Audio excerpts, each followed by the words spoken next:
মুসলমান বিশ্বনবী দো জাহানের বাদশা একদিন শাহেনশাহী দরবারে এলান করলেন, এ আমার সাহাবারা, আজকে তোমরা আমার কাছে যে যা চাইবে আমি রাসূলুল্লাহ তোমাদেরকে দেব। জোরে বলো, তোমরা যা চাইবে তা দিব।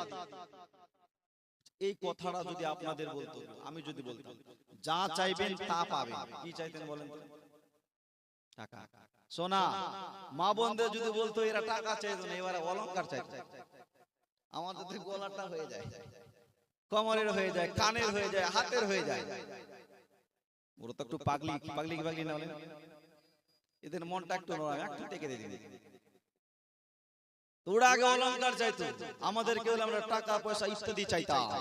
বিশ্বনবী যখন সাহাবাদের মাঝে বলে, সাহাবারা তোমরা যা চাইবে আমি দিব। আল্লাহর নবী বললেন না যে এটা চাও ওটা চাও, যা চাইবে তা দিব।